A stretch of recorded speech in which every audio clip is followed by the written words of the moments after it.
বীরভূমের মুরারই ১ নম্বর ব্লকের তৃণমূলের দলীয় পার্টি অফিসে আজ সাংসদ শতাব্দী রায়কে সম্মাননা জ্ঞাপন করা হয়। উল্লেখ্য, সাংসদ শতাব্দী রায় বীরভূম লোকসভা কেন্দ্র থেকে পরপর 4 বার সাংসদ নির্বাচিত হন। প্রতিবারই মুরারই বিধানসভা এলাকার ভোটাররা শতাব্দী রায়কে বিপুল ভোটে জয়ী করেন। এবারও 2024 লোকসভা নির্বাচনে শতাব্দী রায় বিপুল ভোটে জয়ী হন। ভোটে জেতার জন্যই ব্লক তৃণমূলের পক্ষ থেকে দলীয়ভাবে এদিন বিশেষ সংবর্ধনা প্রদান করা হয়।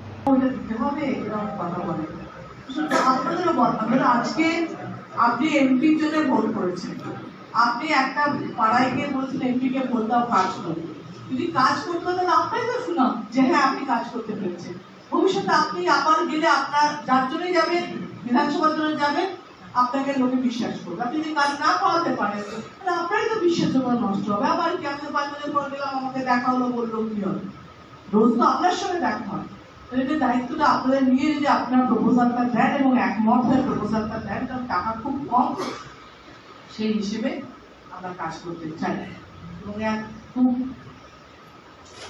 যেটা হয়ে গেছে আজকে, যেটা আমাদের আনন্দও হয়ে গেল, এরপরে আমরা কিন্তু কাজের দিকে এগোবো। তার জন্য আপনাদের সহযোগিতা এবং যেভাবে আপনারা পরিশ্রম করেছেন, তাই জন্য আমি আবারও ধন্যবাদ বলি। আপনাদের ছাড়া এদিন এই অনুষ্ঠানে উপস্থিত ছিলেন তৃণমূলের ব্লক সভাপতি বিনয় কুমার ঘোষ, মুরারই বিধানসভার বিধায়ক ডাক্তার মোশাররফ হোসেন, তৃণমূল নেতা আলী মুর্তজা খান, জেলা কৃষি কর্মাধ্যক্ষ সিরাজুল ইসলাম খান, মুরারই 1 নম্বর পঞ্চায়েত সমিতির সভাপতি বিপ্লব শর্মা সহ অন্যান্য দলীয় নেতা ও কর্মীরা। আজকে মাননীয় সাংসদ শতাব্দী রায়কে জেতার পর সংবর্ধনা মুরারই ব্লক তৃণমূল কংগ্রেসের পক্ষ থেকে দেওয়া নিয়ে আসছেন। কাছাকাছি হয়ে গেল বোধ হয়, সেটাই সেই প্রোগ্রামই আছে আজকে। বীরভূম থেকে জয়ন্ত মন্ডলের রিপোর্ট, আনন্দ বার্তা।